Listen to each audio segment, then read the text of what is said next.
Este es un vídeo, tipo documental, en donde hablaré sobre la Revolución Francesa. La Revolución Francesa fue un conflicto social y político, con diversos períodos de violencia, que convulsionó Francia y, por extensión de sus implicaciones, a otras naciones de Europa que enfrentaban a partidarios y opositores del sistema conocido como el Antiguo Régimen. Se inició con la autoproclamación del Tercer Estado como Asamblea Nacional en 1789, con la toma de la Bastilla y finalizó con el golpe de Estado de Napoleón Bonaparte en 1799.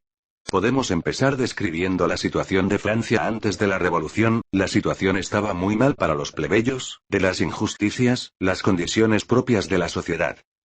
Francia se encontraba dividida en tres estados. Primero clero, segundo nobleza, tercero plebeyos. Una de las causas de la baja economía era que Francia brindaba apoyo a Estados Unidos contra Inglaterra, malas cosechas, caída de la manufactura y el gobierno francés seguía gastando en lujos. Desde el punto de vista político, fueron fundamentales ideas tales como las expuestas por Voltaire, Rousseau o Montesquieu, como por ejemplo, los conceptos de libertad política, de fraternidad y de igualdad, o de rechazo a una sociedad dividida, o las nuevas teorías políticas sobre la separación de poderes del Estado. La reunión de los estados se inició en Versalles, con problemas sobre la votación. Cada estado tenía un voto y como el primero y el segundo, el tercero perdía, ya que el tercer estado demandaba otro sistema que fue negado. El tercer estado reaccionó rápidamente y se dirigió a la asamblea que para cuando llegó se encontraba cerrada. Para esta causa se unió el bajo clero y algunos de la nobleza. En la Bastilla de París se acercaba una multitud, puesto que una revuelta se acercaba hacia la Bastilla, ya que en ella se encontraba una prisión y armamento, pues la revolución había comenzado. La Bastilla fue desmantelada ladrillo a ladrillo, el rey no podía confiar en los guardias reales, la autoridad se había derrumbado.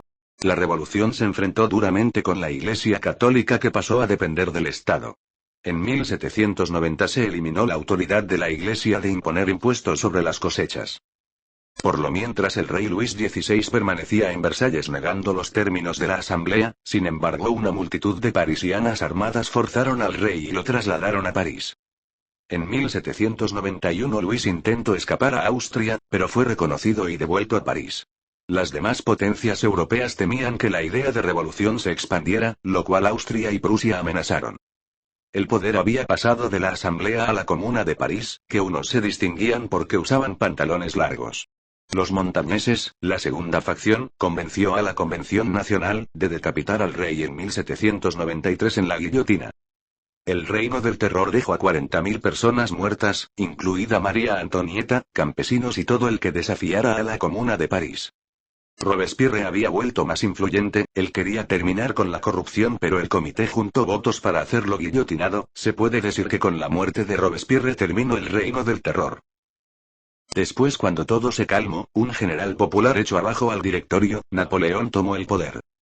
Napoleón se educó en una escuela militar. Napoleón se educaba mucho sobre tácticas de guerra, subiendo rápidamente de puestos. A los 24 años se convirtió en capitán. Napoleón ganaba la confianza de todos con carisma y encanto.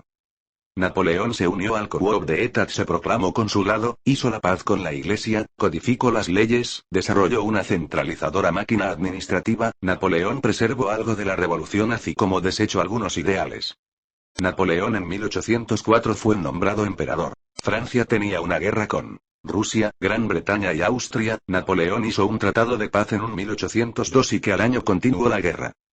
Así derrotó a Rusia. Austria y Prusia era su oportunidad de su nuevo orden.